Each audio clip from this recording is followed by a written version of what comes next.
எரேமியா 29:11. நீங்கள் எதிர்பார்த்திருக்கும் முடிவை உங்களுக்கு கொடுக்கும்படிக்கு நான் உங்கள் பேரில் நினைத்திருக்கிற நினைவுகளை அறிவேன் என்று கர்த்தர் சொல்லுகிறார். அவைகள் தீமைக்கல்ல, சமாதானத்துக்கு ஏதுவான நினைவுகளே. பாருங்க, கர்த்தர் அவர் சொல்றாரு, நமக்கு வாழ்க்கையில் எப்படி நன்மை செய்யணும்னு விரும்புகிறாரா. நன்மை செய்யறதுல அவரை மாதிரி ஒரு தெய்வத்தை நீங்கள் பார்க்க முடியாது. பாருங்க, அவர் சொல்றாரு, நான் நினைச்சிருக்கிறேன், உன்னை குறித்து ஒரு நினைவு நான் வச்சிருக்கிறேன். அந்த நினைவுகள் எதுவுமே உனக்கு கெட்டது கிடையாது. உன் வாழ்க்கை சீரழிக்கிறது கிடையாது, உன்னை தீங்கி இழைக்கணும்னு நான் நினைச்சது கிடையாது, உன் வாழ்க்கை பட்டு போடணும்னு நினைக்கிறது கிடையாது, இல்லை நீ தோல்வியில் இருக்கணும்னு நினைச்சது கிடையாது. உன் வாழ்க்கை நல்லா இருக்கணும். கர்த்தர் சொல்றாரு பாருங்க, நான் உங்கள் பேரில் நினைத்திருக்கிற நினைவுகள், சொல்லுங்க, அவர் என் பேரில் நினைத்திருக்கிற நினைவுகள் நல்ல நினைவுகள். அதனால தான் பாருங்க, இந்த நன்மை வரும் என்று சந்தோஷமா எதிர்பாருங்க. ஏன் பிரசங்கம் பண்றேன்னா, கர்த்தரே எனக்கு நல்லா இருக்கணும்னு நினைக்கிறாரு.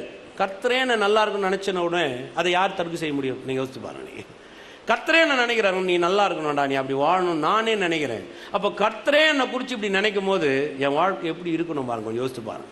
அப்போ ஏன் நன்மை வராது? நன்மை வரும், நிச்சயமா வரும், சந்தோஷமா நம்ம எதிர்பார்க்கலாம் பாருங்க. அப்போ இந்த நன்மைக்கு எதிரி என்னன்றதை காமிச்சேன் பாருங்க. எதெல்லாம் ஆண்டவர் நல்லா ஏற்படுத்தி வைக்கிறாரோ அதெல்லாம் சீர்குலைகிறது தான் பிசாசுடைய திட்டமே. இந்த பிசாசு நீங்க சாதாரணமாக நினைக்காதீங்க. ஒரு சதிகாரன், பொய்யன், ஏமாற்றுக்காரன். உதாரணத்துக்கு சொல்கிறேன் பாருங்களேன். இன்னைக்கு ஒரு வாழ்க்கை நீங்கள் எடுத்துக்கிட்டீங்கன்னா, ஒரு கணவன் மனைவி உறவு அப்படின்னு எடுத்தீங்கன்னா அது நல்லா இருக்கணும். கணவனும் மனைவியும் சந்தோஷமாக இருக்கணும், அதான் ஆண்டவருடைய நோக்கமே. ஒரு ஆணையும் பெண்ணையும் அதுக்காக தான் உண்டாக்குனார். இந்த ஆணும் பெண்ணும் இந்த உலகத்தில் ஒரு தலைச்சிறந்த ஆட்களாக இருக்கணும். எவ்வளோ நன்மையான காரியம் பாருங்க.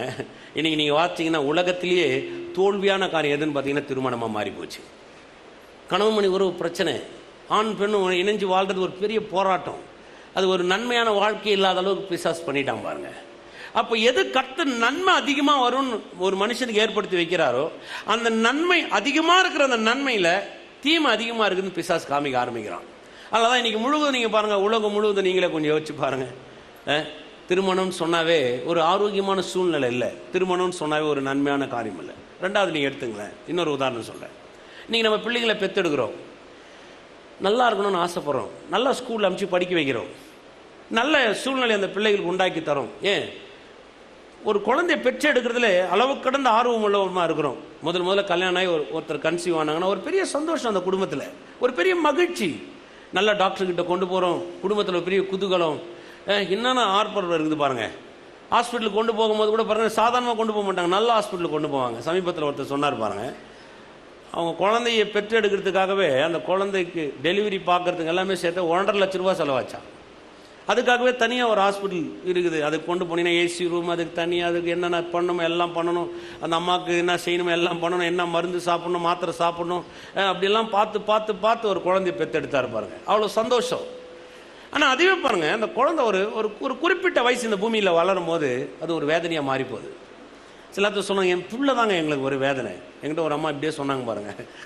அந்த பையன் அப்போ +1 என்ன படிச்சுருந்தான்னு நினைக்கிறேன். அந்த அம்மா சொல்கிறாங்க, இவன் செத்துட்டா கூட நல்லா இருக்கும். முதல் பிள்ளை, வீட்டுக்கு வந்தால் மூத்த பிள்ளை.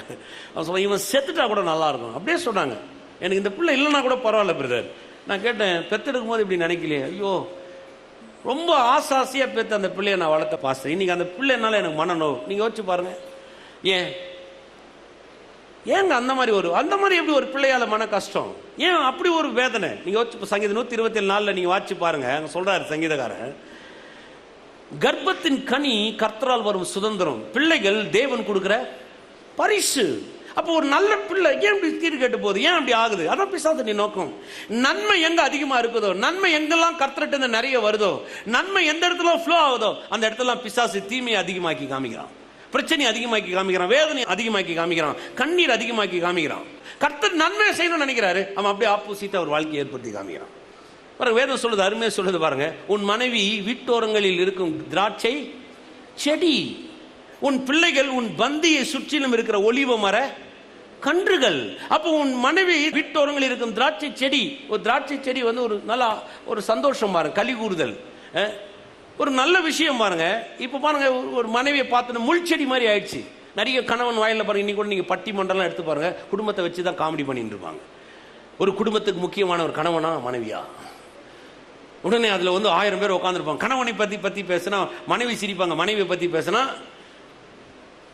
உங்க கணவனை குறித்து இன்னொருத்தன் கூத்தடிக்கிறாங்க, அது வந்து அந்த மனைவிக்கு சந்தோஷமா இருக்குது பாருங்க. இன்னொரு மனைவி உங்க மனைவியை குறித்து அவன் வேற ஏதோ பேசிட்டு இருப்பான், ஆனா அது அந்த கணவனுக்கு சந்தோஷமா கைத்தட்ட சிரிப்பான். நான் தான் திட்ட முடியல, நீ அது திட்ட. நீ எவ்வளவு பெரிய கேவலம் பாருங்க. ஏன்னா நன்மை எங்க அதிகமா இருக்கோ அந்த இடத்துல தீமை அதிகமா இருக்கு. நான் சொல்ல பாருங்க, கர்த்தர் நன்மைக்காகவே நம்ம எல்லோரும் ஏற்படுத்தி வச்சிருக்கிறார்.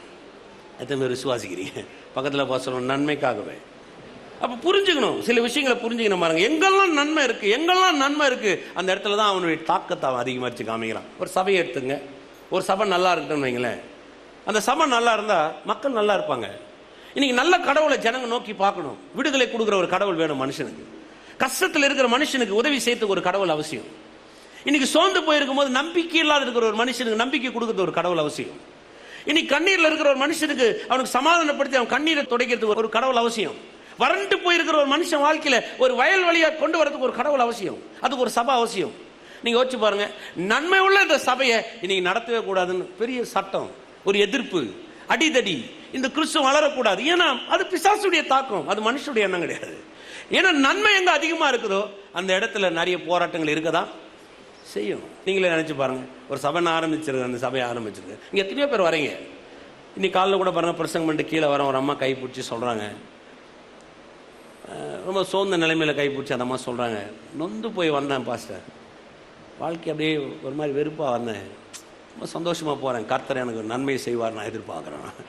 பாருங்க, இது ஒரு நல்ல நல்ல விஷயம் தானே. நீங்க கூட எத்தனையோ முறை இங்க இருக்கிற எத்தனையோ பேர் சொல்றேன், எத்தனையோ முறை நீங்க சோர்ந்து போய் வந்திருப்பீங்க, எத்தனையோ முறை பிரச்சனையில வந்திருக்கிறீங்க, எத்தனையோ முறை வேதனையில வந்திருக்கிறீங்க, எத்தனையோ முறை நம்பிக்கை இல்லாம இருந்திருக்கிறீங்க. இதுக்குள்ள வரும்போது நம்பிக்கை வரும், அதான் கர்த்தர். அப்ப எந்த இடத்துல நன்மை அதிகமா இருக்குதோ அந்த இடத்த பிசாசு செய்ய விடவே மாட்டான். எத்தனை பேர் விசுவாசிக்கிறீங்க? அப்ப நன்மை வருமா? நிச்சயமா வரும். சொல்லுங்க, நிச்சயமா வரும். பக்கத்துல பார்த்து சொல்லுங்க, நிச்சயமா வரும். இந்த கால வேலை எல்லாம் டீல் பண்றோம் பாருங்க. அதனாலதான் இந்த சோதனை என்ற பதத்தை நான் எடுத்தேன். சோதனை நிறைய பேர் என்ன நினைக்கிறாங்கன்னா, கடவுள் நம்மளை சோதித்து பார்த்து நீ நல்லவனா கெட்டவனா, கெட்டவனா நல்லவனா, நல்லவனா கெட்டவனா, கெட்டவனா நல்லவனான்னு சோதிச்சு பார்த்து நீ நல்லவன் அப்படின்னு நம்பிக்கை வந்த உடனே அவர் உன்னை ஆசீர்வதிப்பான்றாங்க. நீங்க யோசிச்சு பாருங்க, உங்களை ரட்சிக்கும் போது நீங்க நல்லவனா கெட்டவனா, நல்லவனா கெட்டவனா, நல்லவனா கெட்டவனா பார்த்து அவங்களை ரட்சித்தாரு. உங்களை ரட்சிக்கும் போது நீங்க எப்படி இருந்தீங்க எனக்கு சொல்லுங்க பார்க்கலாம். எப்படிங்க இருந்தீங்க? நாங்களாம் ரொம்ப நல்லவங்க பாஸ்டர், அதனால தான் கர்த்தர் நினைச்சார். இல்லை, நம்மளை மாதிரி என்ன எடுத்துங்க, என்ன மாதிரி கொடூரமான ஒரு ஆள் கிடையவே கிடையாது, என்ன மாதிரி மோசமான ஒரு ஆள் கிடையவே கிடையாது, பாவி, தகுதியே கிடையாது, நிராகரிக்கப்பட வேண்டியவன், அக்கனை தீர்ப்புக்கு சொந்தக்காரன், அவ்வளவு மோசமான என்ன கர்த்தர் என்ன ரட்சித்தார். ஏன் பாருங்க, அவர் நன்மை செய்யும் பொழுது அவர் மனதை திறந்து காமிக்கிறார், அவ்வளவுதான். எத்தனை பேர் விசுவாசிக்கிறீங்க? இப்ப நீங்க சிலருக்கு என்னன்னா, இந்த சோதனை வரும்போது என்னன்னா அவங்களுக்கு என்ன யோசிக்கிறாங்க, இல்லை நீ பொன்னாக விளங்கும் வரையும் கர்த்தர் உன்னை புடமிடுவார், நீ பொன்னாய் விளங்கினோடனே உன் மேல ஆசீர்வாதம் வரும். அதெல்லாம் டயலாக். அது உங்களை அப்படி ஒன்றும் பொண்ணா விளங்கி தான் உங்களுக்கு செய்யணும்னு அவசியம் கிடையாது. நீ மண்ணா இருக்கும் போதே கர்த்தர் உனக்கு பொண்ணை கொடுத்தா வல்லவரா இருக்கிறார். ஆதாம் எப்படி இருந்தான்னு சொல்லுங்க, மண்ணுல இருந்து தூக்கி உட்கார வச்சார், அவனுக்கு என்னத்தை கொடுத்தாரு சொல்லுங்க? பொன்னான மனுஷனுக்கு பொண்ணை கொடுத்தாரா, மண்ணான மனுஷனுக்கு பொண்ணை கொடுத்தாரா? பொண்ணையும் கொடுத்தார், பெண்ணையும் கொடுத்தார், ரெண்டுத்தையும் எடுத்துக்கலாம். மண்ணு ஆதாம் மண்ணுல இருந்து தூக்கின்னு வந்தார், உருவாக்கி அவனை பார்த்து சொல்றாரு, இதோ உன் காலு கீழே அப்படியே தங்க வேலையும் போடான்றார், வெளியேறப்பட்ட கற்கள் வேலையும் போடான்றார். அழகான பொண்டாட்டி அவன் அப்படியே ஒரு பெண்ணை உருவாக்கி கொண்டு வந்து ரசிச்சு அவன் கண்ணை திறந்து பார்த்தோன்னு அப்படியே ஷாக் ஆயிட்டான் பாருங்க. ஓ, என் எலும்பில் எலும்பு, என் மாமிசத்தில் மாமிசமானவள் சொல்லி அப்படியே அவளை ஏற்றுக்கொள்ள அவ்வளவு அழகான வகையில் எல்லாத்தையும் உருவாக்கி கொடுத்தாரு. அப்ப நீங்க யோசிச்சு பாருங்க, நான் பாவியா இருக்கும் பொழுது எனக்கு கல்வாரி சிலுவையில் உயிரை கொடுத்துட்டு இப்ப நான் பிள்ளையா ஆயிட்ட உடனே என்னை சோதிச்சு பொண்ணா விளங்கு அதுக்கப்புறம் உனக்கு நன்மை தரேன்னு சொல்ல போறாரா? இதெல்லாம் பிசாசுடைய பொய். எந்த சோதனையும் கர்த்தரால் வர்றதல்ல, எல்லா சோதனையின் முடிவும் கர்த்தரால் வருகிறது. எத்தனை பேர் விசுவாசிக்கிறீங்க?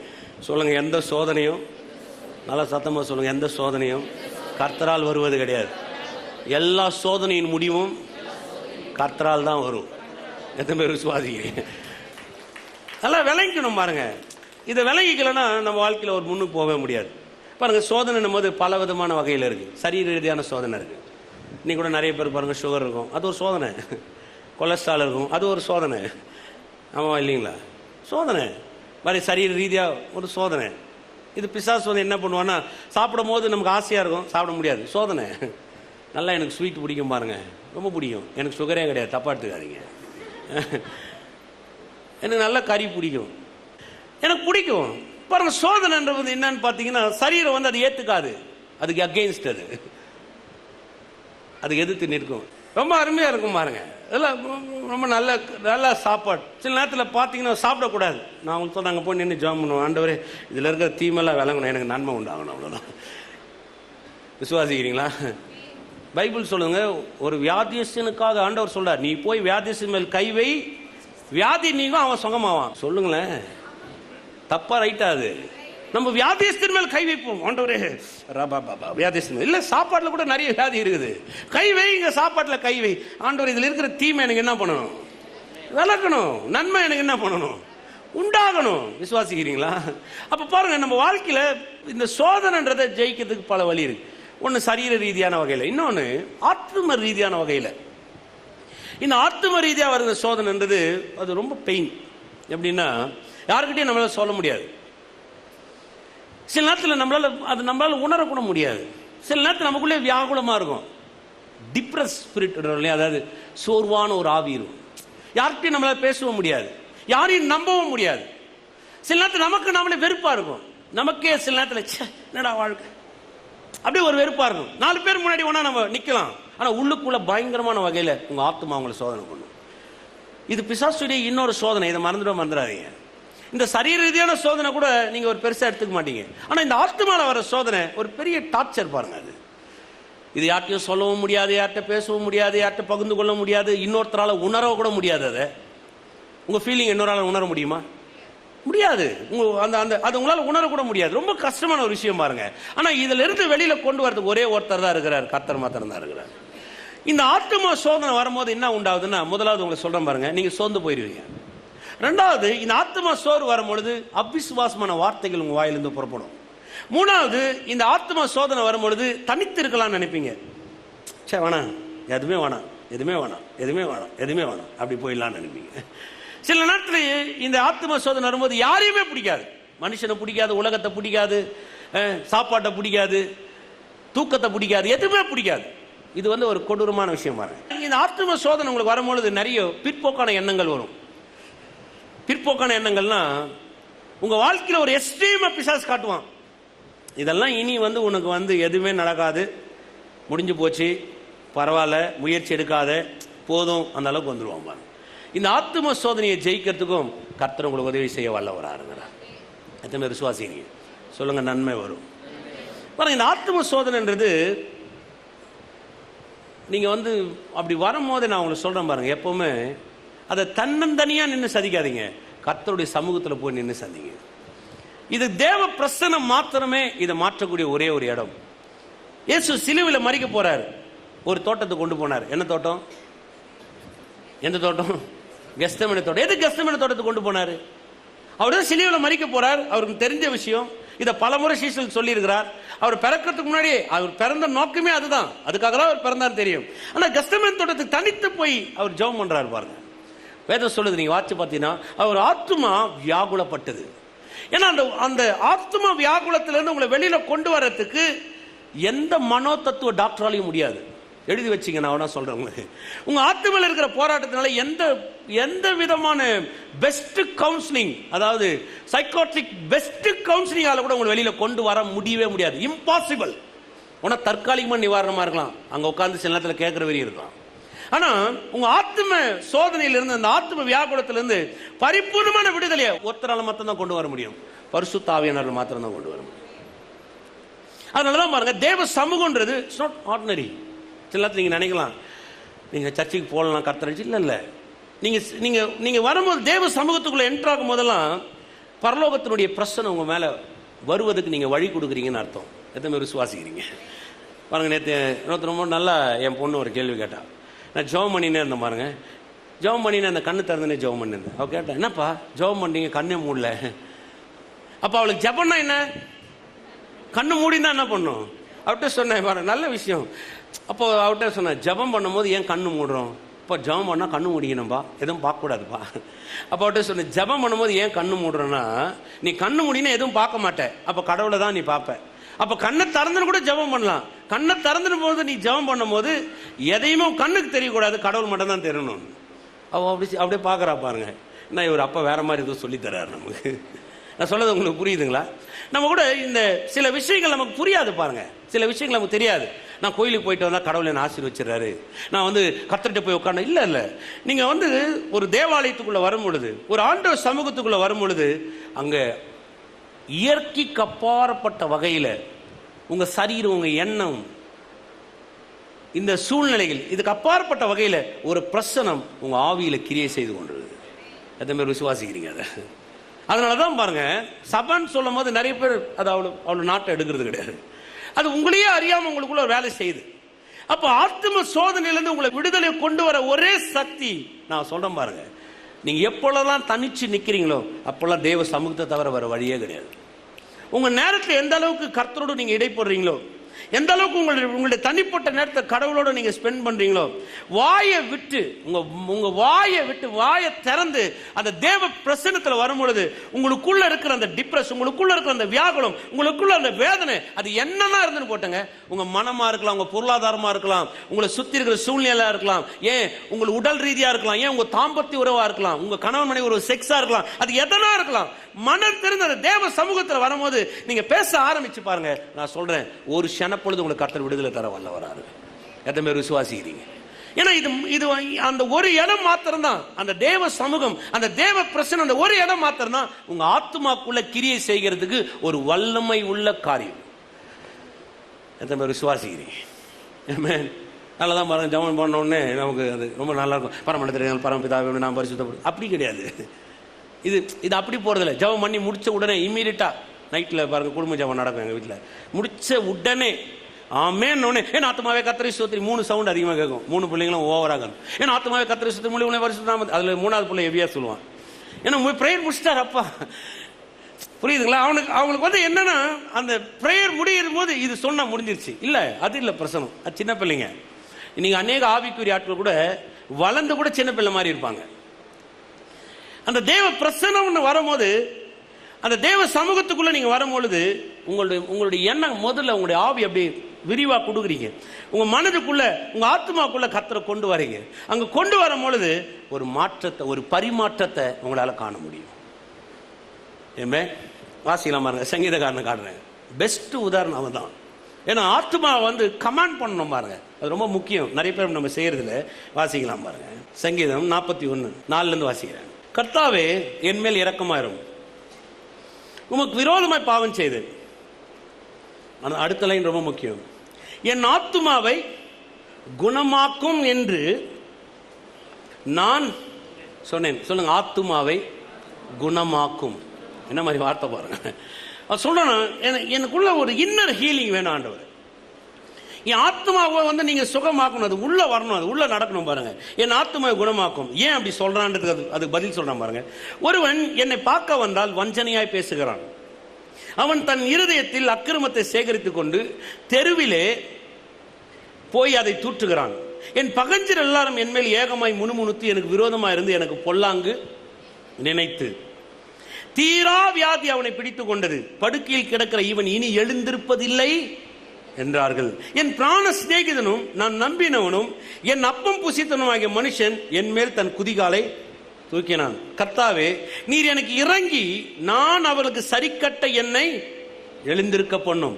என் சத்துரு என் மேல் ஜெயம் கொள்ளாததினால் நீர் என் மேல் பிரியமா இருக்கிறீர் என்று. இவ்வளவு பிரச்சனையின் மத்தியில் வராம பாருங்க. இப்ப உள்ளுக்குள்ள அவனுக்கு இவ்வளவு பெரிய வேதனை இருக்கு. அந்த உள்ளுக்குள்ள இருக்கிற அந்த பிரச்சனை, அந்த வேதனை அவனை அழுத்துது, அவனை நெருக்குது. அவன் சொல்ல பாருங்க, எல்லாரையும் கொண்டு வரான். என்ன ஒருத்த பார்க்க வரான். அவன் என்னை பார்க்க வரும் பொழுதே அவன் சொல்றான் பாருங்க, அவன் வஞ்சனையா பேசுகிறான். அவனை பார்க்க வரும்போது அவன் என்ன பேசுறானா, இவன் எப்பொழுது சாவான்னு நினைக்கிறானா, இவன் வியாதியிலிருந்து எழுந்திருக்க மாட்டானே நினைக்கிறானா. உள்ளுக்குள்ள அவன் குமுறான். அவனுக்குள்ள ஒரு பெரிய வேதனை அவனை சஞ்சலிப்பு பண்ணுது பாருங்க. இது ஒரு பெரிய தாக்கம். இது நேரத்தில் பாருங்க, உங்களுக்கே தோணும், நம்ம மேல யாருமே அன்பா இல்லை. தோணுதா இல்லையா? யாருமே என்னை நேசிக்கல, யாருமே என் மேல அன்பா இல்லை. சரி, என்னை யாருக்குமே பிடிக்க மாட்டேங்குது. சரி, உண்மையிலே என்ன இந்த உலகத்தில் நான் ரொம்ப சாதாரண தள்ளப்பட்ட ஒரு ஆள் இல்லை. அதெல்லாம் பொய், பிசாசு கொண்டு வருகிற பொய். அதுக்கெல்லாம் ஒரு நாள் இடம் கொடுக்கக்கூடாது பாருங்க. உங்களுக்குள்ள உங்களுக்கு சுற்றி சில சூழ்நிலை அப்படி நடக்கலாம். நீங்கள் நம்பினவர்கள், நீங்கள் பாசம் வச்சிருக்கிறவங்க, சில நேரத்தில் உங்களுக்கு விரோதமாக நிறைய காரியங்கள் எழும்பலாம், என்ன வேணாலும் நடக்கலாம். ஆனால் ஒன்று மட்டும் உள்ள நினச்சிக்கொள்ளுங்க, கர்த்தர் உங்களுக்கு உதவி செய்ய வல்லவராக இருக்கிறார். ஆமென். வாங்க அப்படியே வாசிக்கலாம் பாருங்க. 42க்கு வாங்க. 41 42 நமக்கு தான். அப்படியே சங்கீதக்காரன் சொல்றான் பாருங்க. 5லேருந்து 8 வரையும் வாசிக்கிறோம். என் ஆத்துமாவே நீ ஏன் கலங்குகிறாய், ஏன் எனக்குள் தேங்குகிறாய்? தேவனை நோக்கி காத்திரு, அவர் சமூகத்து ரட்சிப்பு நிமித்தம் நான் இன்னும் அவரை. அந்த வார்த்தை ரொம்ப முக்கியம். என் ஆத்துமாவே நீ ஏன் கலங்குகிறாய், ஏன் எனக்குள் தேங்குகிறாய்? தேவனை நோக்கி காத்திரு, அவர் சமூகத்து ரட்சிப்பு நிமித்தம் நான் இன்னும் அவரை துதிப்பேன். என் தேவனே, என் ஆத்துமா எனக்குள் கலங்குகிறது. ஆகையால் யோர்தான் தேசத்திலும் எர்மோன் மலைகளிலும் சிறு மலையிலும் இருந்து உம்மை நினைக்கிறேன். உமது மதகுகளின் இரைச்சலால் ஆழத்தை ஆழம் கூப்பிடுகிறது. உமது அலைகளும் திரைகளும் எல்லாம் என் மேல் புரண்டு போகிறது. ஆகிலும் கர்த்தர் பகற்காலத்திலே தமது கிருபையை கட்டளையிடுகிறார், ராக்காலத்திலே அவரை பாடும் பாட்டு என் வாயில் இருக்கிறது. என் ஜீவனுடைய தேவனை நோக்கி விண்ணப்பம் செய்கிறேன். அவ்வளோ அருமையாக சொல்கிறா பாருங்க. ஏன் கலங்குற என் ஆத்துமாவே, ஏன் நீ ஏன் திகைக்கிற, ஏன் உனக்கு அவ்வளோ பிரச்சனை, ஏன் நீ சோர்ந்து போற? தேவனை நோக்கி காத்துரு. அந்த வார்த்தையை சொல்லும் போது சொல்றான் பாருங்க, அவர் சமூகத்து. சொல்லுங்க, அவர் சமூகத்து. அந்த வார்த்தையை அண்டர்லைன் பண்ணீங்க. அவர் சமூகத்து. இதெல்லாம் போய் நீங்க செக் பண்ணலாம் பாருங்க. இது போய் நீ யூபிரில் பார்த்தீங்கன்னா இன்னும் நல்லா இருக்கும். அவர் சமூகம் என்ற வார்த்தையை அப்படியே பிரசன்னம், அவருடைய பிரசன்னத்துக்குள்ளாக ஒரு ரட்சிப்பு நிமித்தம் நான் இன்னும் அவரை துதிப்பேன். அப்ப என் பிரச்சனையை நான் பெருசா யோசிக்கல, என் ஆத்மாக்குள்ள எனக்கு வரப்போகிறது அந்த சந்தோஷத்தை நான் இன்னும் அதிகமா களி கூற போறேன்றாங்க. அல்லேலூயா. ஆமென். ரொம்ப முக்கியம் பாருங்க. அதனாலதான் ஆத்மால போகும்போது சோர்ந்துடாதீங்க. ரொம்ப அந்த இடம் ரொம்ப கேர்ஃபுல்லாக இருக்க வேண்டிய ஒரு இடம்.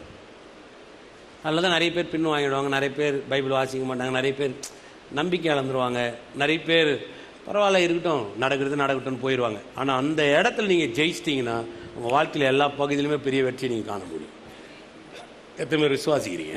அதான் தாக்கம் பிசாசுக்கு. எதுவுமே அனுமதிக்காதீங்க. அப்படி யோசிக்காதீங்க. உங்கள் ஆத்மால வர எந்த தாட்டுக்கும் இடம் கொடுக்காதீங்க. உங்கள் வாழ்க்கையில் அப்படியே திருப்ப முடியும் பாருங்க. ஒரு கார் இருக்குன்னு எடுத்துங்களேன்.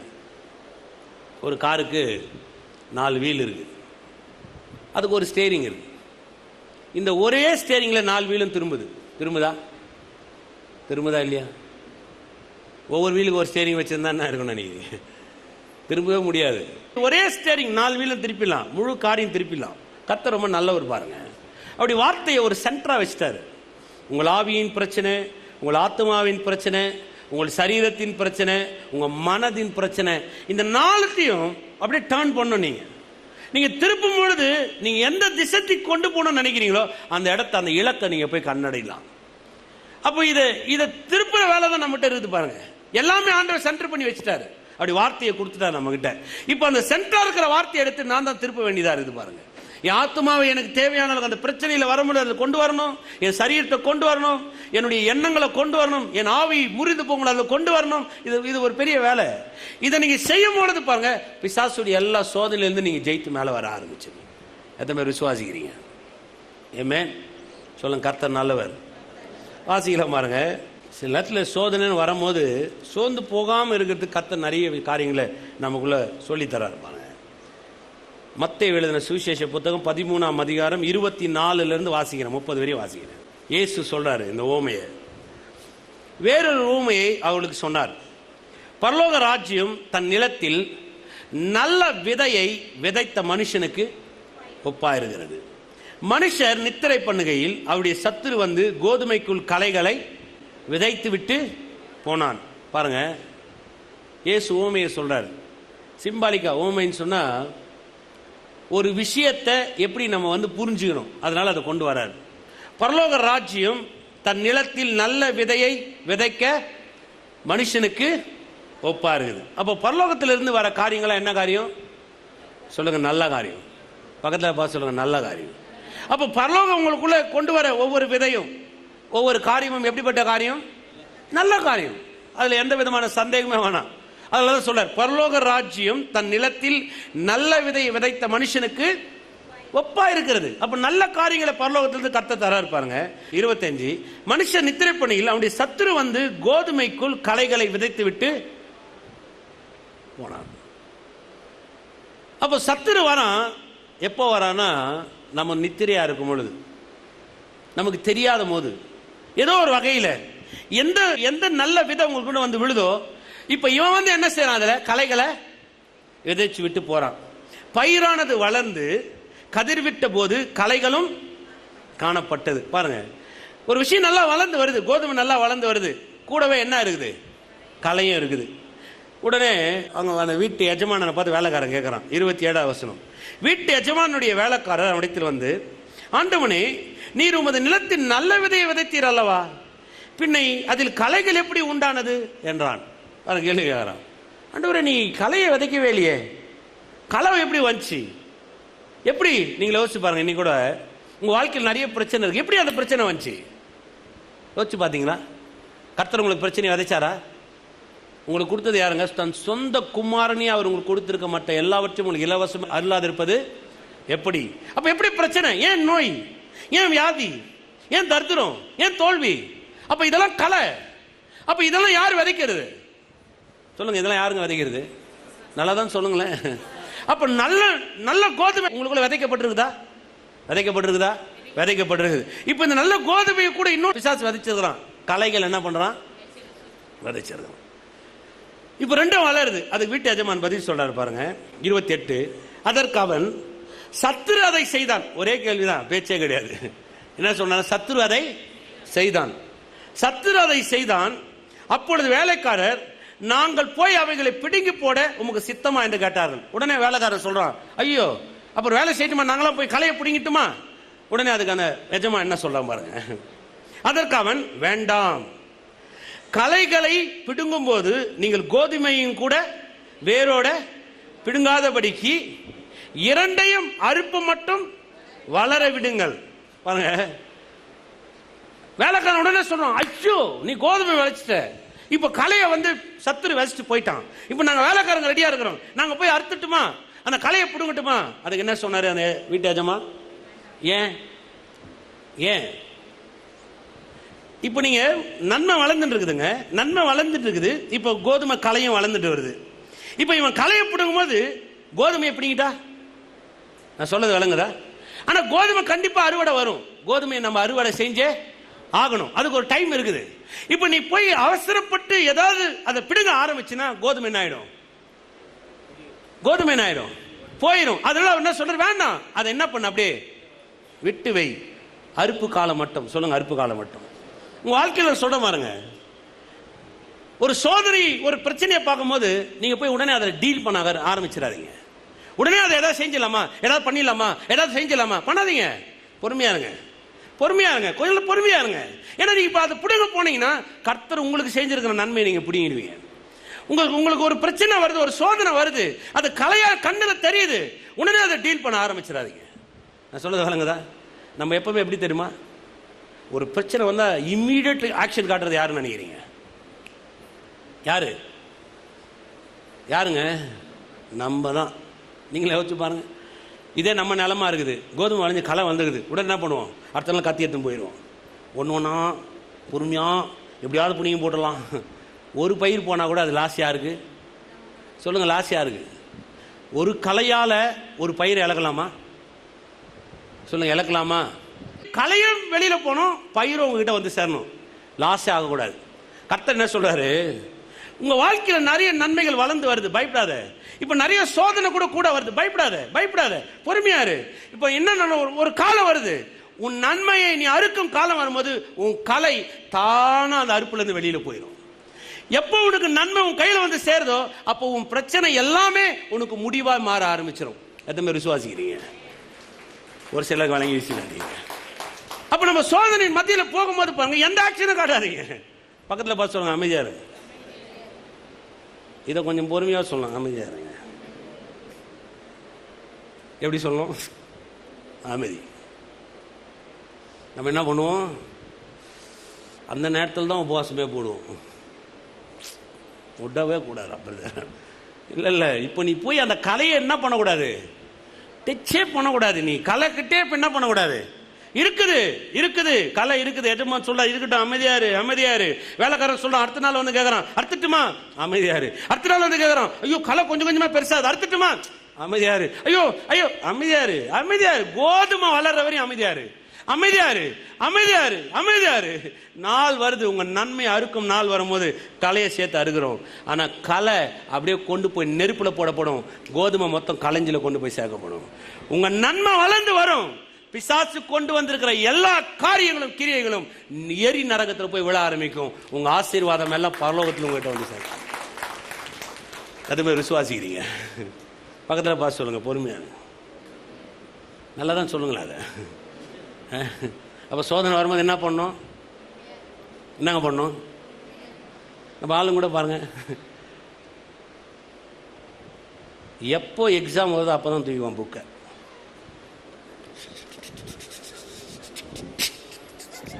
மாடியில் போய் ஜெபம் பண்ணி பார்த்துட்டீங்களா நீங்கள்? உடனே படிச்சுட்டு இருப்பான், அப்படியே முடிய மாட்டேன், ஒன்றுமே முடிய மாட்டேன். இப்போ உடனே டென்ஷன் ஆயிடுவான். ஸ்கூலில் சேர்க்கும் போதே தெரியும் எக்ஸாம் வரும்னு, தெரியுமா உங்களுக்கு? காலேஜ் அட்மிஷன் வாங்கும் போதே எக்ஸாம் வரும், தெரியுமா தெரியாதா உங்களுக்கு? சொல்லுங்க. ஏன் அப்பெல்லாம் புக்கை தூக்கக்கூடாதா? அவர் அப்பெல்லாம் ஃப்ரீயாக இருந்துருவார். அந்த எக்ஸாம் டேட்டை பார்த்தோன்னே 24ஆம் தேதி 24 24ஆம் தேதி 24 24ஆம் தேதி 24ஆம் தேதி. பார்த்துருக்கீங்களா? எப்போ எப்போ ஒரு விஷயம் நம்ம கண்ணுக்கு தெரியுது அப்போதான் ஆக்ஷன் என்ன ஆகும் நினைக்கிறீங்க? ஹெவியா இருக்கும், பயங்கர ஹெவியா இருக்கும். கலையை பார்த்தவுடன் நம்மளால சும்மா இருக்க முடியாது. எப்படி முடியும்? இல்லை இல்லை, கலைக்கு பின்னாடி ஒன்று இருக்குது. உங்களுக்காக ஒரு கோதுமை வளர்ந்து வருதாங்க. கலையை டீல் பண்ணுறேன்னு கை வச்சிடாத. கலையை டீல் பண்ண நீங்கள் கையை வைக்காதீங்க. நான் சொல்கிறேன் பாருங்க, பிசாசுடைய முடிவு நரகம், பிசாசுடைய கிரியையும் நரகம். கர்த்தருடைய கிருபை உங்கள் வாழ்க்கையில் என்றென்றைக்கும் நிலைத்திருக்கும். ஏமே விசுவாசிக்கிறீங்களா? பக்கத்தில் பார்த்து சொல்லுங்க, கலையை பார்த்து பயப்படாதீங்க. நல்ல சந்தோஷமாக சொல்லுங்க, கலையை பார்த்து பயப்படாதீங்க. எத்தனை பேர் விசுவாசிக்கிறீங்க? அல்லேலூயா. வளரட்டுமே, வளர்ந்து தான் போட்டோம், என்ன ஆகுதுன்னு பார்த்துருவோம். எவ்வளோ தூரம் வளருதோ வளரட்டும். வளரு. களை வளருது மட்டும் பார்க்காதீங்க, கூட கோதுமை வளருதுன்னு பாருங்க. எத்தனை பேர் விசுவாசிக்கிறீங்க? சொல்லுங்க, நன்மை வரும். தைரியமாக சொல்லுங்க, நன்மை வரும். பக்கத்தில் பார்த்து சொல்லுங்க, நன்மை வரும். உங்கள் கோதுமை இப்போ நல்லா வளருது. சொல்லுங்க, உங்கள் கோதுமை நல்லா வளருது. உங்கள் தோட்டம் இப்போ நல்லா செழுமையாக இருக்குது. சொல்லுங்கள், கலையை பார்க்காதீங்க, அறுவடை வரையும் பொறுமையாக இருக்குது. ஏமே எத்தனை பேர் விசுவாசிக்கிறீங்க? ஹல்லேலூயா.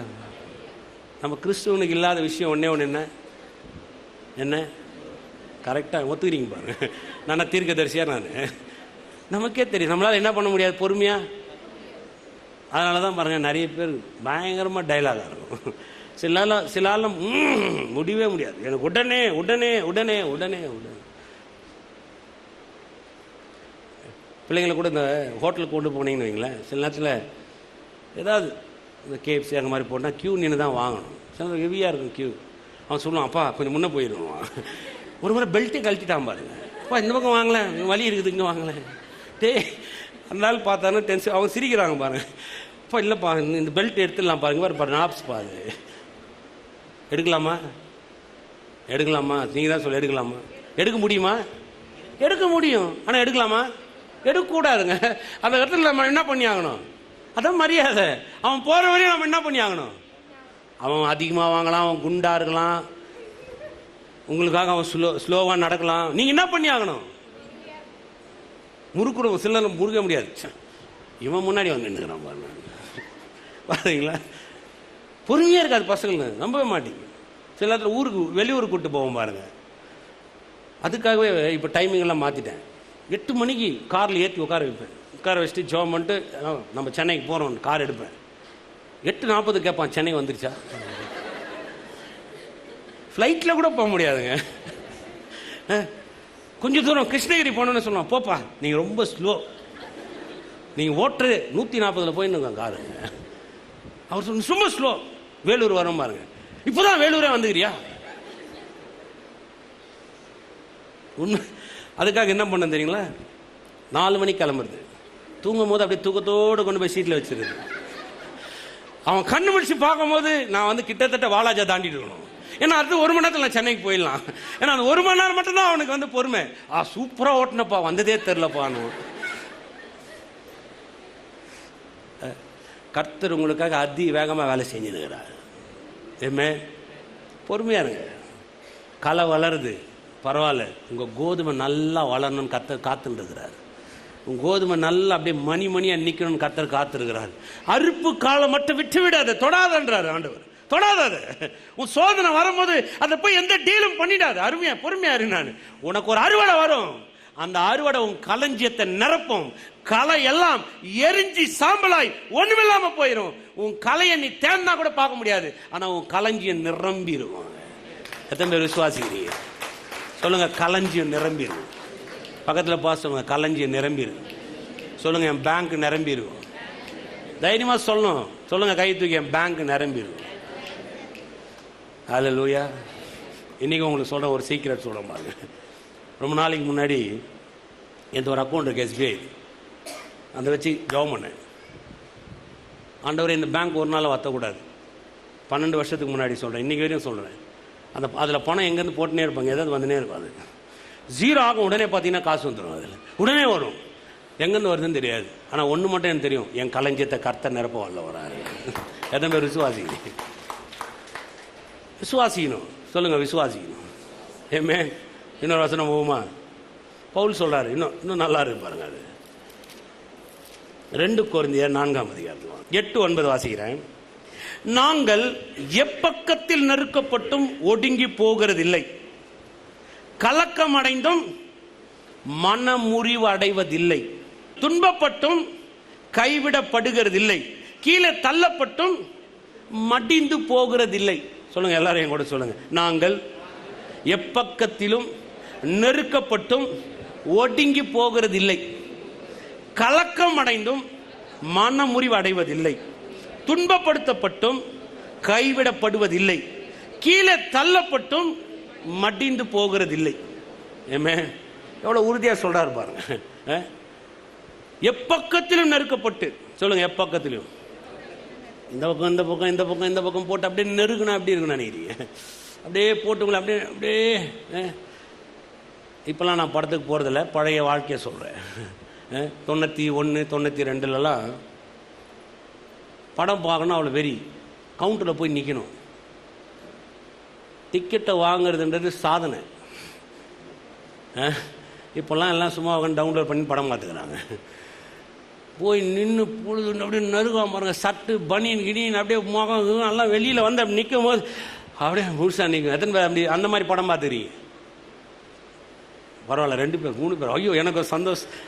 4 பேர், நம்ம 4 பேர் ஒரே கட்சி பேர். நீங்கள் பாஸ்ட் கட்சி, மற்றவங்களாம் அப்படியே பொல்லாத ஆள். நீங்கள் பாவத்தை அரிக்கிறவனுக்கு வாழ்க்கை இருக்குது தெரியுமா உங்களுக்கு? மறைக்கிறவனுக்கு வாழ்க்கையே கிடையாது. ஒரு முறை எங்கள் பாட்டி ரொம்ப சிக்காயிட்டாங்க, இப்போ இல்லை, இறந்துட்டாங்க. உங்கள் எல்லாருக்கும் தெரியும், ஒருத்தருடைய படம் எனக்கு ரொம்ப பிடிக்கும். ஹாஸ்பிட்டலில் போய் அட்மிட் பண்ணிட்டேன். ரொம்ப அடுத்த நாள் படம் ரிலீஸு. மிட் நைட் ஷோ பார்க்கல, ஏன்னா பாட்டி எட்டுமே அட்மிட் பண்ணிட்டேன். ஃபஸ்ட்டு ஷோ படம் பார்க்கணும். பாட்டி ஹாஸ்பிட்டலில் விட்டு தனியாக அனாதியை விட்டு சினிமாவுக்கு போயிட்டேன். படம்லாம் பார்த்துட்டு ஓடி வரேன். நல்ல வேலை பாட்டி உயிரோடு இருந்துச்சு. வந்தவொடனே சொல்லுது, அறிவு இருக்கா உனக்கு? ஃபஸ்ட்டு பார்க்கல. டேய், புத்தி இல்லையாடா, ஹாஸ்பிட்டலில் என்னை விட்டு தனியாக போயிருக்கிற, செத்தா போயிட்டேன், நல்லா தானே இருக்கிற. எப்பக்கம் நறுக்கப்பட்டோம். இது சின்ன உதாரணம் காமெடிக்காக. ஆனால் உண்மையான உதாரணம் சொல்கிறேன் பாருங்க. எத்தனை வாட்டர் பாட்டில் பார்த்துருக்கீங்க? Water bottle, Kinley, Aquafina, Bisleri. பார்க்கலன்னா உன்னை எட்டுனா சொல்கிறேன். பார்த்துருக்கீங்களா? அதை காலி பாட்டிலை நறுக்கிருக்கீங்களா? நறுக்கணும் என்ன வரும்? என்ன சவுண்டு கேட்கும்? கர கர கர கர கர கர கர கர கர. ஆனால் உடஞ்சிருமா? உடையாது. எவ்வளோ அமுத்தினாலும் என்ன ஆகாது? உடையாது. திருப்பி தண்ணி ஊற்றலாமா? ஊற்றலாம். பால் அதான் சொல்கிறாரு, உன்னை என்ன நசுக்குனாலும் பரவாயில்ல, நீ உடையவே போகிறது கிடையாது. ஏன் தெரியுமா? சவுண்டு வேணா வரும், ஆனால் உன்னை உடைக்கிற சக்தி இந்த பூமியில் கிடையாது. அவ்வளோதான். எத்தனை பேர் விசுவாசிக்கிறீங்க? அல்லேலூயா. சொல்லுங்க, எப்பக்கும் நெருக்கப்பட்டும் நான் மனமுறிவு அடைவதில்லை. அல்லேலூயா. விசுவாசிக்கிறீங்களா? சில நேரத்தில் நெருக்கும் போது அந்த வார்த்தைகளாக வரும். அப்படியே பிசாசு போட்டு ஒரு சோதனை நறுக்கிறான், கர கர கர கர. அப்போ தான் சொல்லுவான், ஆண்டவரே போங்க, ஆண்டவரே உங்களுக்கு என் மேலே கண்ணே இல்லை, ஆண்டவரே என் மேலே பாசமே இல்லை. அவன் நறுக்கிறான்னு அர்த்தம். ஆண்டவரே நீங்கள் ஏன் தான் என் பிள்ளைங்களை இப்படி விட்டுருக்கிறீங்க, ஆண்டவரே எனக்கு ஏன் தான் இப்படி நடக்குது, ஆண்டவரே போ மனசு, ஆண்டவரே. பிசாசு நறுக்கிறான்னு அர்த்தம். காலி பாட்டில் சத்தம், அதெல்லாம் விளங்குதா உங்களுக்கு? உங்களை நறுக்கிறோம், ஆனா நீங்க உடைஞ்சு போகிறதே கிடையாது. சொல்லுங்க, நான் உடைஞ்சு போகிறதே கிடையாது. சொல்லுங்க, கீழே தள்ளப்பட்டும் மடிந்து போகிறது கிடையாது. கீழே விழுந்துட்டதால செத்துருவேன் நினைச்சிடாதீங்க. கீழே தான் விழுந்துட்டீங்க, அப்படி நீங்க டெட் பாடியா இல்ல. கீழே விழுந்த உடனே ஐயோ என் வாழ்க்கை கீழே விழுந்துட்டேனே, நான் செத்துட்டேன், இம்பாசிபிள். சொல்ல, நீ கீழே விழுந்தும் மடிந்து போகிறது கிடையாது. ஏன்? ஏன் நீங்க வாட்சிங் 8:9க்கு பதில் வேணும்னா 10:11 போக கூடாது, 6:7க்கு போகணும். 6:7ல பதில் சொல்லிட்டு தான் பிரச்சனையை கொண்டு வர்றார் பவுல். அதான் பவுல் பாருங்க, நம்ம பிரச்சனையை பார்த்துட்டு பதில பார்க்கறது ஏன் சொல்றோம்னா அப்பதான் உங்களுக்கு விளங்கும். ஆனா பவுல் பதில மனதில் வச்சிருக்கிறதுனால பிரச்சனையை அவ்வளவு ஸ்ட்ராங்கா எழுதுறாரு அவர். ஏன் சொல்றாரு பாருங்க, 6க்கு வாங்க. இருளிலிருந்து வெளிச்சத்தை பிரகாசிக்க சொன்ன தேவன் இயேசு கிறிஸ்துவின் முகத்தில் உள்ள தமது மகிமையின் அறிவாகிய ஒளியை தோன்ற பண்ணும் பொருட்டாக எங்கள் இருதயங்களிலே பிரகாசித்தார். இந்த மகத்துவமுள்ள வல்லமையை எங்களால் உண்டாயிராமல் தேவனால் உண்டாயிருக்கிறது என்று விளங்கும்படி இந்த பொக்கிஷத்தை மண்பாண்டங்களில் பெற்றிருக்கிறோம். என்ன மாதிரி சொல்றார் பாருங்க பவுல்.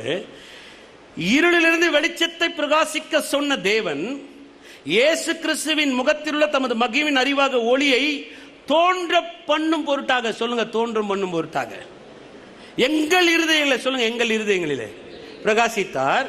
இந்த மகத்துவமுள்ள வல்லமை, இந்த மகத்துவமுள்ள வல்லமை எங்களால் உண்டாயிராமல் தேவனால் உண்டாயிருக்கிறது என்று விளங்கும்படி இந்த பொக்கிஷத்தை மண்பாண்டங்களில். என்ன சொல்ல வர்றார் பவுல்? என்னைக்கு நீங்க இயேசு கிறிஸ்துவ சொந்த ரட்சகரை ஏற்றுக்கொண்டீங்களோ, இயேசுதான் சொந்த ரட்சகர் அப்படின்னு என்னைக்கு நீங்க ஏற்றுக்கொண்டீங்களோ, அந்த இயேசுவ சொந்த ரட்சகன் ஏற்றுக்கொண்ட அந்த நாள், அந்த நிமிஷத்துல ஆவியானவர் உங்களுக்குள்ள இருக்கிறார். ஏன்னா வேதம் சொல்லுது, பரிசுத்த ஆவியானவர் இல்லாமல் ஒருவனும் இயேசு கிறிஸ்துவை கர்த்தர் என்று சொல்லவே முடியாது. அப்ப பரிசுத்த ஆவி இல்லாமல் இயேசுவை கர்த்தர்னு சொல்லவே முடியாதுன்னா அப்ப ஆவியானவர் இருந்தாலும் இயேசு கிறிஸ்துவை நான் கர்த்தர்னு சொல்ல முடியும். அப்ப எனக்குள்ள யார் இருக்கிறது? எனக்குள்ள யாருங்க இருக்கிறது? ஆவியானவர் இருக்கிறார். இப்போ இந்த வல்லமை, அதுதான் சொல்றாரு பாருங்க, இந்த மகத்துவமுள்ள வல்லமை எங்களால் உண்டாயிராமல் தேவனால் உண்டாயிருக்கு விளங்கும்படி இந்த பொக்கிஷத்தை மண்பாண்டங்களில் பெற்றிருக்கிறோம். சொல்லுங்க, மண்பாண்டங்களில் பெற்றிருக்கிறோம். இப்போ எனக்குள்ள ஒரு வல்லமை தங்கி இருக்குது, அது கண்ணில் பார்க்க முடியல. இப்போ பவுல் அதுக்கப்புறம் சொல்றாரு, அதுக்கப்புறமா தான் 8வது வசனத்துக்கு வர்றாரு, நாங்கள் எப்பக்கத்தில் நெருக்கப்பட்டோம் ஒடுங்கி. ஏன்னா எனக்குள்ள ஒரு பெரிய ப்ராசஸ் இருக்கு, எனக்குள்ள ஒரு பெரிய வல்லமை இருக்குதுங்க, எனக்குள்ள கர்த்தர் ஒரு பெரிய காரியத்தை செஞ்சுட்டு இருக்கிறார். இப்போ என்னை எவ்வளவு நறுக்கினாலும் எவ்வளவு உடைச்சாலும் நான் உடைஞ்சு போக முடியாது. ஏன்னா உள்ள ஒருத்தர் இருக்கிறாரு. எத்தனை பேர் விசுவாசிக்கிறீங்க? ஹல்லேலூயா. அதுக்கப்புறம் வாசிச்சு பாருங்க, 10க்கு வாங்க.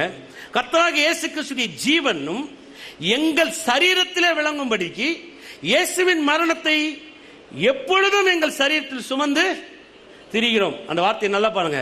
கர்த்தராகிய இயேசுடைய ஜீவன் எங்க விளங்கும்படி, எங்கள், சொல்லுங்க, எங்கள் சரீரத்திலே விளங்கும்படிக்கு. அப்போ கிறிஸ்துடைய ஜீவன் எங்க விளங்குது?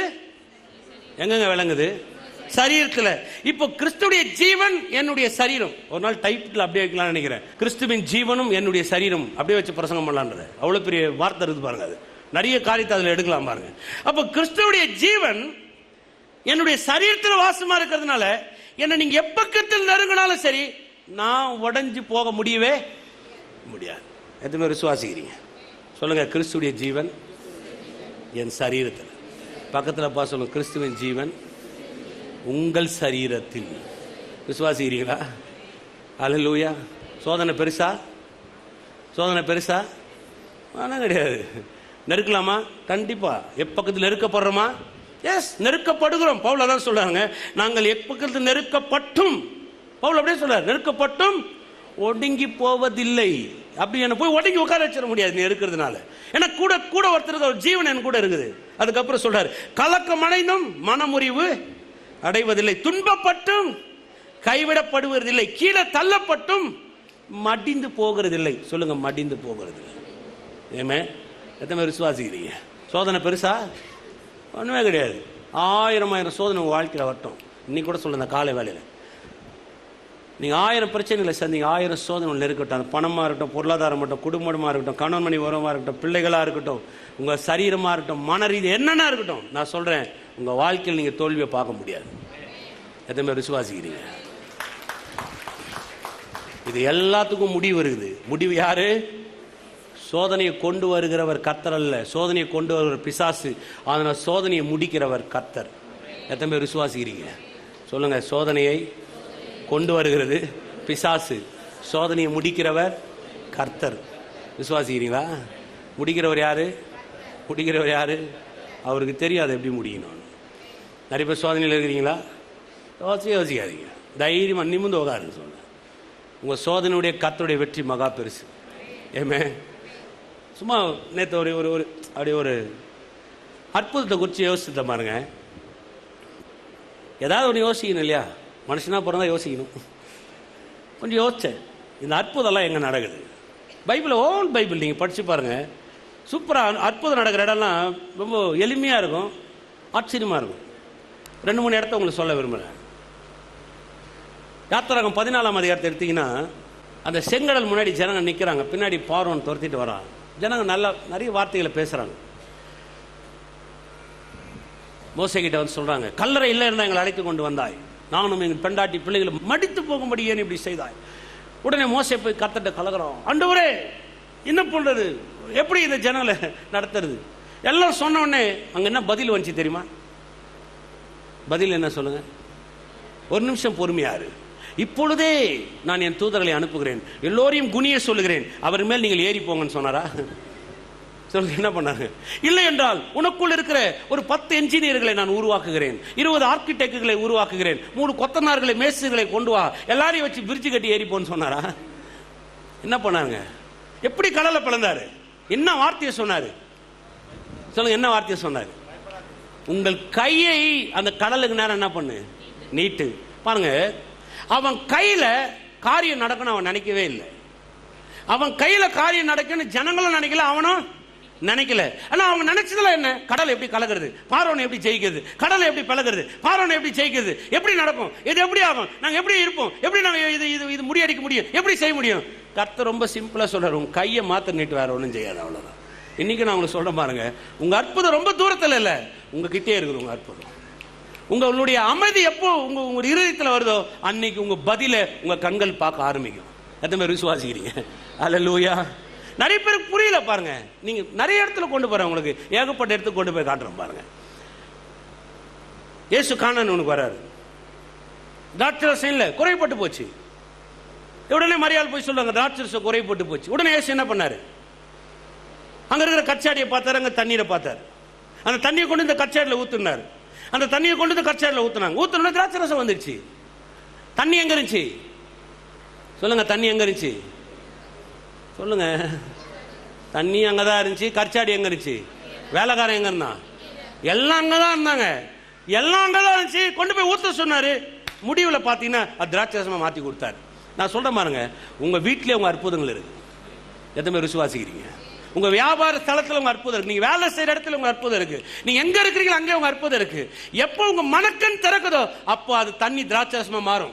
எப்போ உங்க மனக்கண் திறக்குதோ அப்போ உங்க கடல் உங்களுக்காக பிளந்து வழி விடும். எப்போ உங்க மனக்கண் திறக்குதோ அப்போ உங்க சத்ரு உங்க கண்ணு முன்னாடி சாவறத நீங்க பார்க்க ஆரம்பிப்பீங்க. எத்தனை பேர் விசுவாசிக்கிறீங்க? அற்புதம் செய்து கர்த்தர் பெருசா வச்சுக்கலங்க, அங்கேயே வச்சிருக்கிறார் அதே இடத்துல. எத்தனை பேர் விசுவாசி? அல்லேலூயா. சொல்லுங்க, அற்புதங்கள் என்னை சுற்றி இருக்குது. பக்கத்தில் பார்த்து சொல்லுங்க, அற்புதங்கள் என்னை சுற்றி இருக்குது. அல்லேலூயா. விசுவாசிக்கிறீங்களா? ஆமென். இன்னொரு உதாரணம் காட்டுறேன் பாருங்க. பேதுரு வலையை அலசி கொண்டு தான் இயேசு வராரு. ராம் முழுதும் பிரயாசப்பட்டாங்க, ஒன்றும் கிடைக்கவில்லை. எல்லாம் நமக்கு தெரிஞ்ச விஷயம், போய் படிக்கணும் அவசியம் இல்லை. படிக்கணும்னா லூக்கா எழுதின சுவிசேஷம் 5ஆம் அதிகாரத்தை நீங்கள் படிச்சுக்கலாம். இயேசு அங்கே வராரு. வந்தவுடனே பேதுரு கூப்பிட்றாரு, வா போகலான்னு. நீங்களே யோசிச்சு பாருங்க, பேதுரை பற்றி நமக்கு நல்லா தெரியும். அப்படி தெரிஞ்ச ஒரு ஆளை நீங்கள் எங்கேயாவது கூட்டின்னு போவீங்களா? நீ கொஞ்சம் கரையிலே நெல், நீ வந்தீங்கன்னா வேலையே நடக்காது, நான் வேறு யாராவது கூட்டின்னு போகிறேன்னு போவோம். ஆனால் அவனை தான் அவர் கூப்பிட்டு போனார், வா உன்னே கூப்பிட்டு போனேன். கூப்பிட்டு போனார்.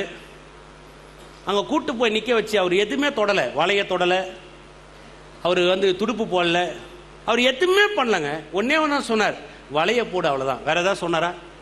ஒன்றுமே பண்ணல. அதே படகு, அதே கடல், அதே பேதுரு, அதே படகு, எல்லாமே அதே இடத்துல, அதே படகு, அதே வலை, அதே பேதுரு, அதே இடம், அதே சூழ்நிலை, எல்லாம் இங்கே. ஆனா மீன் வந்துச்சா? மீன் வந்துச்சா சொல்லுங்க? மீனை வானத்திலிருந்து கொட்டினார கர்த்தர். ஒரு நிமிஷம் பேதுருவே, எல்லாம் கண்களை மூடி மேல பாருங்க, இப்ப மேல இருந்து மீன் வரப்போது, ஓ வந்து விட போகுது அப்படியே வந்து கலியில கடல் எல்லாம் மீன் விழுந்துச்சா? இல்ல. எங்க இருந்துச்சு? எல்லாம் அதே தண்ணிக்குள்ள இருந்துச்சு. அதே மாதிரி நான் சொல்றேன் பாருங்க, உங்க அற்புதம் எல்லாம் உங்களை சுத்தி அப்படியே கர்த்தர் வச்சிருக்கிறாரு. எப்போ உங்க மனக்கண் திறக்கப்படுது, எப்போ நீங்க கிறிஸ்து இயேசு மேல கண்ணோக்கமா மாறீங்களோ அந்த க்ஷணப்பொழுது உங்க கடல் பழகும், அந்த க்ஷணப்பொழுது உங்க சத்துரு சாவான், அந்த க்ஷணப்பொழுது உங்க தண்ணி திராட்சரசமா மாறும், அந்த க்ஷணப்பொழுது எந்த வலை, எந்த படகு, எந்த கடல், எந்த இடத்துல தோத்தீங்களோ, எந்த இடத்துல அவமானம் பண்ணினீங்களோ, எந்த இடத்துல ரா முழுத பிரயாசப்பட்டு ஒண்ணும் கிடைக்காம இருந்துச்சோ அதே இடத்துல கர்த்தர் உங்களை வெற்றியாளரை மாத்தி தர வல்லவரா இருக்கிறார். எத்தனை பேர் விசுவாசிக்கிறீங்க? அல்லேலூயா. சோதனை பெருசா எடுத்துக்காதீங்க. கர்த்தர் செய்யற காரியங்கள் மகா பெரியதா இருக்கு. 13 வருஷம் யோசேப்புடைய பிரச்சனை, 13 வருஷம் ஜெயில, சில வருஷம் போர்த்திபா வீட்டுல, சில வருஷம் 13 வருஷம் சில காரியங்களை சந்திச்சான். 13வது வருஷம் முடியுது. எகிப்தில யோசேப்பை தெரியாத ஒருத்தர் இருந்ததே கிடையாது. எகிப்திலே ஒருத்தன் பிறந்து, எகிப்தில ஒருத்தன் வளர்ந்து, எகிப்தில ஒருத்தன் வாழ்ந்திருந்தா கூட இன்னொரு எகிப்தினுக்கு இந்த எகிப்தினை பத்தி தெரியாம போயிருக்கலாம். முழு எகிப்தினுக்கும் எல்லா எகிப்தினுக்கும் அறிமுகம் இருக்காது. ஏன்னா அந்த எகிப்தின் இந்த எகிப்துக்கு சொந்தக்காரன் இல்லாம போயிருக்கலாம், எப்படி வேணாலும் மாறி போயிருக்கலாம். ஆனா யோசேப்பை தெரியாத ஒரு எகிப்துனும் இல்ல, யோசேப்பை தெரியாத ஒரு இஸ்ரவேலனும் கிடையாது. எத்தனை பேர் விசுவாசிக்கிறீங்க? 13 வருஷம் சோதனை ஒண்ணுமே கிடையாது. 14வது வருஷம் உலகத்திலே தலைச்சிறந்த மனுஷனை கர்த்தர் அவனை மாத்தி காமிச்சார். உங்க வாழ்க்கையில சில ஆண்டுகள் நீங்க பிரச்சனையை சந்திச்சிருக்கலாம். அது 5 வருஷமா இருக்கலாம், 6 வருஷமா இருக்கலாம், 10 வருஷமா இருக்கலாம். சோர்ந்து போகாதீங்க. Don't give up. விட்டு கொடுக்காதீங்க. கர்த்தர் உங்களோடு கூட இருக்கிறார். உங்க பிரச்சனை எல்லாம், உங்க சோதனை எல்லாவற்றையும் ஒரே நொடி பொழுது மாத்த அவர் வல்லவரா இருக்கிறார். உங்கள் கோதுமை வளர்வதற்கு இடம் கொடுங்க, உங்க கதிர் வளர்வதற்கு இடம் கொடுங்க. களைகளை பார்க்காதீங்க. களைகளை அறுத்து போட்டு களஞ்சியத்தை சேர்க்க உங்களோடு கூட ஒருத்தர் இருக்கிறார். உங்க வாழ்க்கையை மாற்றி அமைத்து இந்த உலகத்திலே தலை சிறந்த மனுஷனாய் மாற்ற அவர் போதுமானதற்கு அதிகமானவரா இருக்கிறார். எத்தனை விசுவாசிக்கிறீங்க? அல்லேலூயா. சுதந்திராதீங்க. பக்கத்தில் பார்த்து சொல்லுங்க, சுதந்திராதீங்க. ஏமே முடியல பிரதர், பரவாயில்ல, கர்த்தர் உங்களை தாங்குகிறார். எத்தனை பேர் விசுவாசிக்கிறீங்க? ரொம்ப கஷ்டமா இருக்கு பிரதர், யோசிக்காதீங்க. தேவ பிரசன்னத்துக்கு வாங்க. உங்க ஆத்மா வியாகுலப்படுதா, யாருக்கும் போக, எவன் கதவன் தட்டாதீங்க. உங்க ஆத்மா கதறுதா, எங்கேயும் போகாதீங்க. யாரையும் நம்பாதீங்க. எந்த மனுஷன் யாரையும் நம்பாதீங்க. உன் ஆத்மா கதறுதா, கதவை திறந்து கர்த்தர் சமூகத்துக்கு வா. கர்த்தர் சமூகத்தில் வந்து கர்த்தர்கிட்ட நில்லு. கர்த்தாவே உன் பிரசன்னத்தை ஊத்தும். நான் சொல்றேன் பாருங்க, ஒரு க்ஷண பொழுது உங்க வாழ்க்கையை கர்த்தர் ஒரு பெரிய மாறுதலை ஏற்படுத்த வல்லவரா. எத்தனை பேர் விசுவாசிக்கிறீங்க? அல்லேலூயா. மனுஷனை நம்புவது கண்ணியை வருவிக்கும், கர்த்தரை நம்புகிறவனை என்றென்றைக்கும் ஆசீர்வதிக்கப்படுவான். விசுவாசிக்கிறீங்களா? அல்லேலூயா. கர்த்தர் நல்லவர். ஏமே சொன்னாங்க, சோதனைலாம் ஒண்ணுமே இல்லை. பக்கத்தில் பார்த்துங்க, சோதனைலாம் ஒன்றுமே இல்லை. ஏமே நிறைய சோதனையில் இருக்கிறீங்களா? சோதனைராதீங்க. சிம்பிளாக சொல்லித்தரேன், அவர் உங்கள் அப்பா, அவ்வளோதான். ஏமே சில நேரத்தில் என் பிள்ளைங்க ரொம்ப கஷ்டமாக இருந்துச்சுன்னு வைங்களேன். ஒரு வேளை ஸ்கூல்லேருந்து எங்கேயாவது வரும், இல்லை விளையாட்டு வரும், எப்போயாவது அப்படி பார்த்தோன்னா அப்படி அவங்க முகத்தை பார்த்தாவே ஒரு மாதிரி ஏதோ அவங்க ஃபீலிங் ரொம்ப பேடாக இருக்குது, இல்லை ஏதோ ஒரு சேடாக ஃபீல் பண்ணுறான் அப்படின்னு தெரிஞ்சாவே ஒன்றும் பண்ண மாட்டேன் பாருங்க. நான் எதுவுமே பேச மாட்டேன், என்ன ஏது ஒன்றும் கேட்க மாட்டேன். போய் பக்கத்தில் உட்காந்துட்டு அப்படியே பிள்ளைங்களை தூக்கி அப்படி நெஞ்சு மேலே போட்டுக்குவேன். எதுவும் பண்ண மாட்டேன். சும்மா அப்படியே கொஞ்சம் நேரம் இருப்போம் பாருங்க. 10-15 நிமிஷத்தில் சரியாயிடுவாங்க. தெரியுமா உங்களுக்கு? ஏன் தெரியுமா? அவங்களுடைய ஃபீலிங் பெருசு இல்லை, அவங்க மேலே என்னுடைய உணர்வுகள் ரொம்ப பெருசாக இருக்குது. அவங்க மேலே நான் வச்சுருக்க அந்த எண்ணங்கள் பெருசு, அந்த உணர்வுகள் பெருசாக இருக்குது. அது வந்து உணர்வுக்கு உணர்வு போது பாருங்க. நான் எடுத்து அவங்களை அக் பண்ணும் போது வார்த்தையே அவசியம் கிடையாது. எத்தனை பேர் அப்படி உணர்றீங்க? தப்பா எடுத்துக்காதீங்க. அந்த வார்த்தையை அங்கே பேசணும் அவசியமே கிடையாது. உங்கள் பிள்ளையை எடுத்து நீங்கள் அக் பண்ணி உங்கள் பிள்ளை மேலே ஒரு உணர்வை நீங்கள் செலுத்துறீங்க பாருங்க, அது நான் சொல்கிறேன் கோடிக்கணக்கான மடங்கு அவனுக்கு அதை ஹீல் பண்ணும். எத்தனை பேர் விசுவாசிக்கிறீங்க? ஏமே அதான் தேவன், அதான் தெய்வ பிரசனம். நீங்கள் உள்ளே வரும்போது உங்கள் உணர்வுகளெல்லாம் கர்த்தர் புரிஞ்சுக்கிறாரு. உங்கள் வாழ்க்கை அப்படியே பரிபூர்ணமாக மாற்றி அமைக்க ஒரு வல்லவராரு. ஹல்லேலூயா. எத்தனை சந்தோஷப்படுறீங்க? இந்த உலகத்திலே தலை சிறந்தவர் நம்முடைய தேவன். ஏமே நான் ஆரம்பத்தில் சொன்னேன் இல்லைங்களா, 96 வரும்போது ஒன்றுமே இல்லை. கிறிஸ்துக்குள்ளே வரும்போது நல்ல ஆரோக்கியம் இல்லை, சூழ்நிலை இல்லை, ஒன்றுமே இல்லை. ஆனால் இன்றைக்கி நான் உங்களுக்கு சொல்கிறேன், எதெல்லாம் இல்லாமல் இருந்ததோ அதெல்லாம் அளவுக்கு அதிகமாக கர்த்தர் கொடுத்துருக்கிறார். ஏமே 5 ரூபா கூட பர்ஸில் இல்லாமல் இருந்த நாட்கள் இருக்குது. ஆனால் இன்றைக்கி உங்களுக்கு சொல்கிறேன், கோடிக்கணக்கான ரூபாவை கர்த்தர் காண வச்சிருக்கிறார். ஒரு நாள் எனக்கு யாருமே கிடையாது. 96 வரும்போது ஒரு முறை எனக்கு உடம்பு சரியில்லை பாருங்கள், கூட்டு போக கூட ஆள் கிடையாது. ஆனால் இன்றைக்கி அப்படி இல்லை, நிறைய ஆட்களை கர்த்தர் தந்திருக்கிறார். இந்தியாவிலே பேர் சொன்னால் எல்லாருக்கும் தெரியும், டாப் 10ல். அப்படிப்பட்ட உங்கள் வீட்டிலலாம் கூட கர்த்தர் என்னை கொண்டு போய் கனம் மரியாதைலாம் எனக்கு செலுத்திருக்கிறார். நிறைய நாடுகள் கொண்டு போயிருக்கிறார். ஆனால் அவரை மாதிரி ஒரு அன்பை அங்கேயும் நான் பார்த்ததே கிடையாது. எத்தனை பேர் விசுவாசிக்கிறீங்க? இந்த க்ஷணப்பொழுது சொல்கிறேன், கர்த்தர் உங்கள் வாழ்க்கையை மாற்றி அமைக்க வல்லவராக இருக்கிறார். யோசிக்காதீங்க, பயப்படாதீங்க. கர்த்தர் நல்லவராக இருக்கிறார்.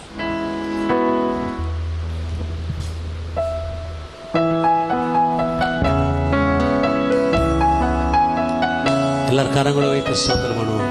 ஹல்லேலூயா, ஹல்லேலூயா, ஹல்லேலூயா, ஸ்தோத்திரம், ஸ்தோத்திரம், ஸ்தோத்திரம்.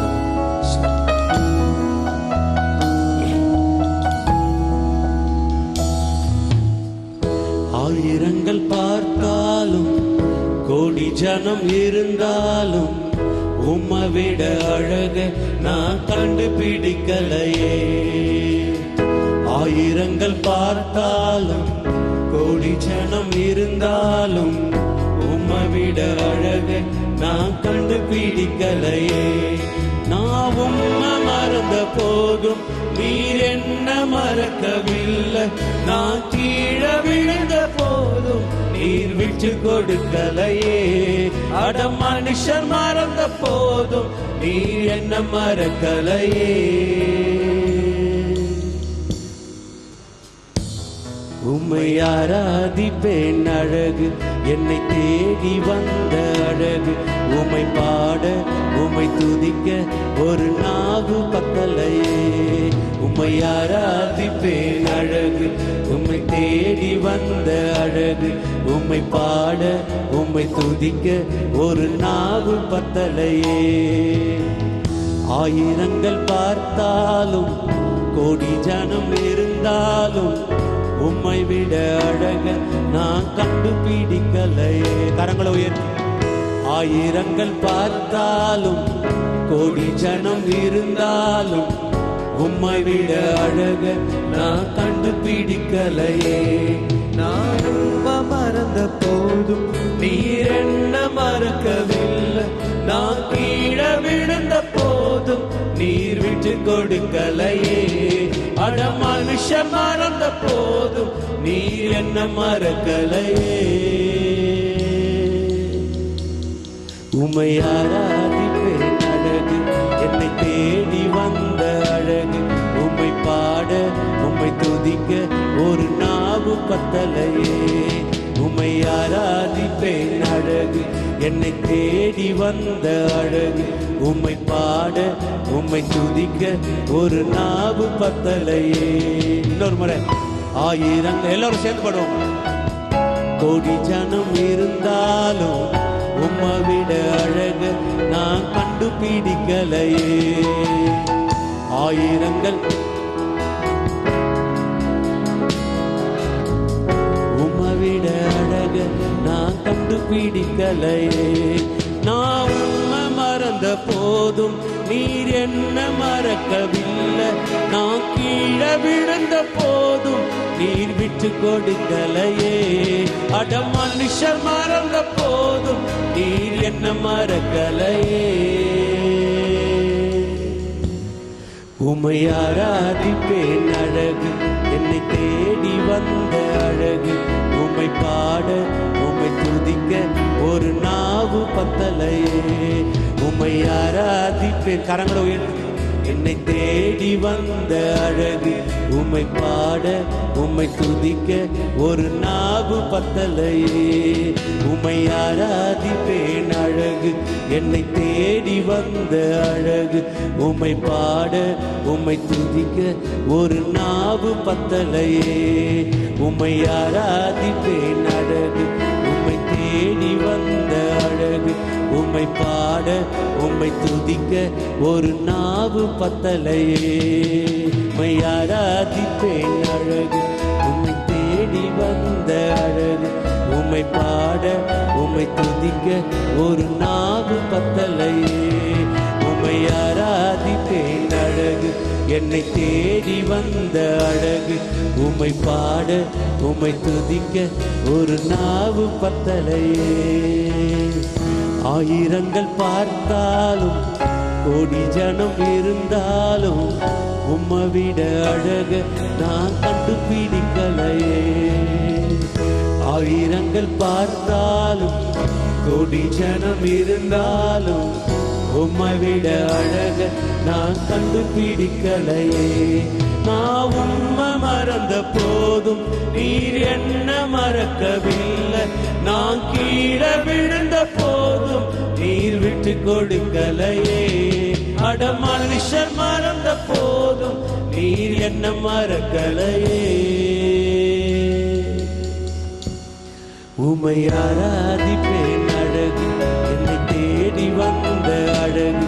உம்மை பாட உம்மை துதிக்க ஒரு நாவு பத்தலையே. அல்லேலூயா. உம்மை ஆராதிப்பேன் அழகு, உம்மை தேடி வந்த அழகு. உம்மை பாட உம்மை துதிக்க ஒரு நாவு பத்தலையே. உம்மை ஆராதிப்பேன். எல்லா கரங்களை வீட்டு வாங்கி உம்மை தேடி வந்தவரை ஸ்தோத்திரம், நம்மளை மீட்டெடுத்தவரை ஸ்தோத்திரிப்போம். யார் மறந்தாலும் உங்களை மறக்காத ஒருத்தர், யார் தள்ளனாலும் உங்களை தூக்கி எடுத்த ஒருத்தர். ஓ, உங்களை பெயர் சொல்ல அழைத்த தேவன், உங்களை சிருஷ்டித்தவர், உங்களை உண்டாக்கினவர், உங்களுக்காக உயிரையே கொடுத்தார். உம்மை ஆராதிப்பேன் அழகு, என்னை தேடி. ஓ, உம்மை துதிக்கிறோம், உம்மை துதிக்கிறோம், உம்மை துதிக்கிறோம். ஓ, உயர்த்துகிறோம். உம்மை ஆராதிப்பேன். நான் உங்களை கைவிட, உங்க சோதனையை விட கர்த்தர் உங்களுக்கு செய்ய போகிற ஆசீர்வாதம் மகா பெரிய. கலங்காது, திகையாதீங்க, உங்கள் இருதயத்தை விட்டு கொடுக்காது, பிசாசுடைய சத்தத்தை கேட்காதீங்க. கர்த்தர் உங்களுக்காக ஆயத்தம் பண்ணப்பட்டவர்கள் ஏராளமானது, தாராளமானது, எண்ணி பார்க்க முடியாத நன்மைகளை கர்த்தர் உங்களுக்கு செய்ய போகிறார். உம்மை ஆராதிப்பேன் அழகு, என்னை தேடி வந்த அழகு. உம்மை பாட உம்மை துதிக்க ஒரு நாவு பத்தலையே. உம்மை ஆராதிப்பேன் அழகு, உம்மை தேடி வந்த அழகு. உம்மை பாட உம்மை துதிக்க ஒரு நாவு பத்தலையே. உம்மை ஆராதிப்பேன் அழகு, என்னை தேடி வந்த அழகு. உம்மை பாட உம்மை துதிக்க ஒரு நாவு பத்தலையே. ஹல்லேலூயா, ஹல்லேலூயா. தகப்பனே, நன்றி செலுத்துகிறாங்க. குடும்பங்களை ஆசீர்வதிக்கிறேன். இந்த குடும்பங்கள் மேல் வைத்திருக்கிற அளவில்லாத கிருபைகளுக்காக நன்றி செலுத்துகிறேன். இந்த குடும்பங்களை ஆசீர்வதிக்கிறேன் கர்த்தாவே.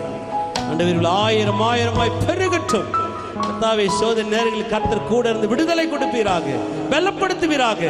ஆண்டவரே, அவள் வாழ்க்கையில் வைத்திருக்கிற எல்லா நன்மைகளுக்கும் நன்மையான ஈவுகளுக்காக நன்றி செலுத்துகிறோம். ஆண்டவரே, நீர் உயர்த்துகிறவர், நீர் மகிமைப்படுத்துகிறவர், நீர் மேன்மைப்படுத்துகிறவர். ராஜா, உம்மால் ஆகாதது ஒன்றுமில்லை, உம்மால் கூடாதது ஒன்றுமில்லை. ஆண்டவர், நீர் பெரியவர், நீர் பெரியவர், நீர் பெரியவர். அப்பா, நீர் பெரியவர். உம்முடைய நாமத்தினாலே இவ்வளவு ஆசீர்வாதத்தை ஜெபிக்கிறோம் எங்கள் ஜீவனுள்ள நல்ல பிதாவே.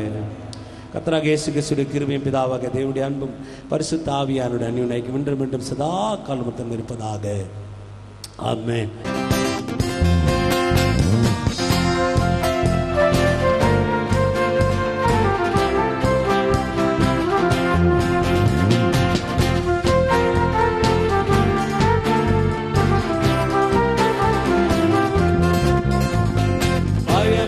பயமில்லையே, ஜெயம் ஜெயம் தானே. பயமில்லை, பயமில்லையே, ஜெயம் ஜெயம் தானே. ஜெபத்திற்கு பதிலுண்டு, இயேசு நாமத்தில் ஜெயம் உண்டு. ஜெபத்திற்கு பதிலுண்டு, இயேசு நாமத்தில் ஜெயம் உண்டு. இயேசு நாமத்தில் ஜெயம் உண்டு, இயேசு நாமத்தில் ஜெயம் உண்டு. பயமில்லை, பயமில்லையே, ஜெயம் ஜெயம் தானே. பயமில்லை, பயமில்லையே, ஜெயம் ஜெயம் தானே.